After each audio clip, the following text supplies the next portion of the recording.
Вы смотрите «Вести Тимана Сосногорск». В студии Влада Гришаева. Здравствуйте. В Сосногорске близятся к завершению работы по благоустройству детских игровых площадок в сквере Влюбленных и в мини-парке Гномики. На этой неделе на территории мест отдыха было обустроено резиновое покрытие под игровые элементы.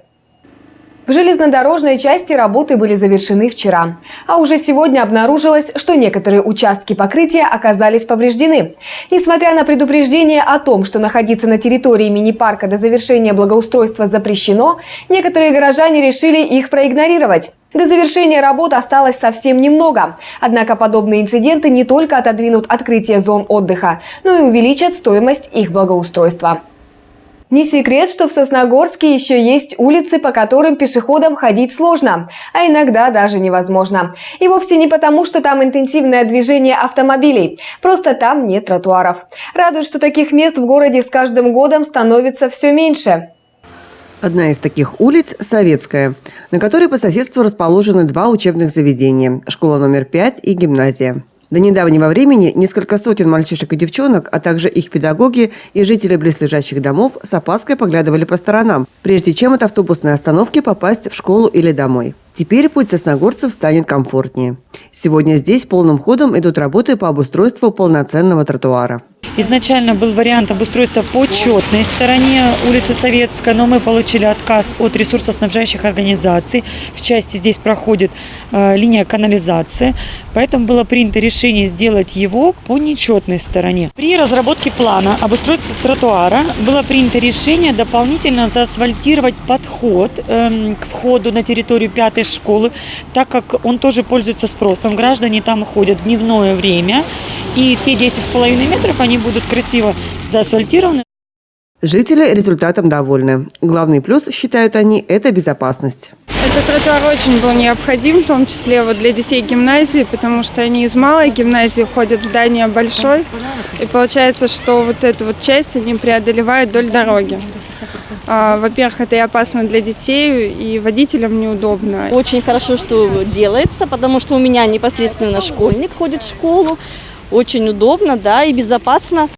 По словам депутата районного совета Надежды Бочковой, это была действительно давняя проблема. И радует, что ее удалось решить совместными усилиями. Еще при формировании наказов избирателей одним из основных наказов, часто встречающихся от жителей данного округа, был это строительство тротуаров к 5-й школе и к гимназии искусств.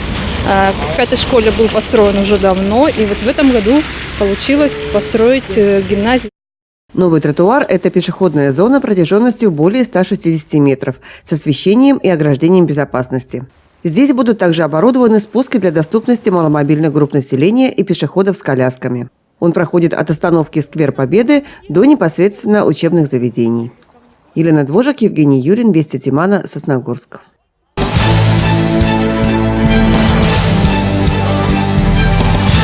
На этой неделе состоялось очередное заседание Общественного совета Сосногорского района. На повестку дня были вынесены вопросы здравоохранения и жилищно-коммунального хозяйства. Подробности в нашем следующем сюжете. В поле зрения сосногорских общественников всегда только самые актуальные вопросы, которые касаются каждого жителя муниципалитета. Первый доклад, прозвучавший на заседании Совета, был посвящен здравоохранению. Главный врач Сосногорской ЦРБ Алла Федосенко рассказала об основных направлениях работы в рамках реализации национальных проектов в Республике Коми. Так, например, в целях борьбы с сердечно-сосудистыми заболеваниями в этом году улучшилось обеспечение лекарствами больных, перенесших острые инфаркты, а также инсульты. Лекарствами сейчас обеспечены, поэтому в данный момент должен положительно сказаться, потому что по большому счету и инфаркты у нас снижаются, и инсульты за 9 месяцев 2019 года тоже снизились. Это говорит смертность. Это говорит о том, что свою положительную динамику дает и близость ПСО, это первично-сосудистое отделение в Сангородке, и то, что обеспеченность лекарствами сейчас улучшилась. Еще одно важное направление – борьба с онкологическими заболеваниями. Как рассказала Алла Федосенко, на эти цели Республика Коми получит более 1 миллиарда рублей. Сюда входит строительство нового корпуса онкологии в Сыктывкаре. Далее обеспечение новейшим оборудованием этого комплекса для проведения точечной лучевой терапии. Далее будут организованы новые схемы химиотерапии, то есть если до этого республика было направление химиотерапии, лечения препаратами, которые более грубо воздействуют на организм и не так продвинуты, скажем, по оказанию специфической помощи, то сейчас республике вот из этого миллиарда с небольшим выделено 800 миллионов только на вот приобретение вот этих новейших препаратов. Также Алла Федосенко обратила внимание общественников и на другие направления развития отрасли здравоохранения в Республике Коми. Это модернизация санитарной авиации, обеспечение медицинских учреждений кадрами и многое другое. Следующий доклад, который выслушали члены Общественного совета, был посвящен готовности Сосногорского района к отопительному сезону. Как отметил начальник управления жилищно-коммунального хозяйства Евгений Мека, большинство показателей на сегодняшний день уже достигнуты. Также члены Общественного совета заслушали информацию о состоянии уличного освещения в сельских населенных пунктах Сосногорского района, а также о реализации программы по переселению граждан из ветхого и аварийного жилья. Андрей Калиничев, Евгений Юрин, Вести Тимана, Сосногорск. Семейный парк Югодлун является любимым местом отдыха многих сосногорцев. Но есть у него и постоянные обитатели. Речь, конечно же, идет о представителях животного мира, проживающих на его территории. На этой неделе они получили от горожан прекрасные подарки – новые кормушки, сделанные руками воспитанников детских садов и учащихся школ Сосногорского района, а также их родителей. Андрей Калиничев продолжит. В сентябре школьники и воспитанники детских садов Сосногорского района получили возможность принять участие в конкурсе на лучшую кормушку. Работа закипела по всему муниципалитету. Подделки ребята мастерили вместе со своими родными. Мы попросили моего дедушку помочь нам сделать.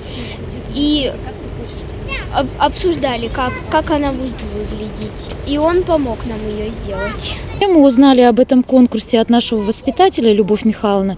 И было как-то сразу принято на семейном собрании, можно сказать, что сделать кормушку для нашего города.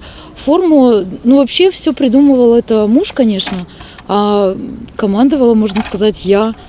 Многие участники конкурса постарались удивить оригинальностью как внешнего вида, так и материала. Здесь не только обычное дерево, но и палочки для суши и мороженого, и еловые ветки, и многое другое. Главное – никакого пластика. Вначале долго думал, как подобрать материал, потому что он должна была быть из природных материалов сделана, никакого пластика, ни картона. Но вот ему в голову, потому как было это на деревне, мы в тот момент были, ему пришла в голову такая идея выдолбить из бревнышка. И экологично, и подходит под дерево, поэтому решили так и оставить, не украшивать ничем, и сделали такой вариант. В результате было сделано почти 200 кормушек. Более десятка из них уже нашли свое постоянное место в семейном парке Югодлун. В Югодлуне очень много птиц и белок, это будет очень полезно, все кормушки будут использоваться по назначению. На сегодняшний день они уже украшают парк Югодлун, и людям очень нравится.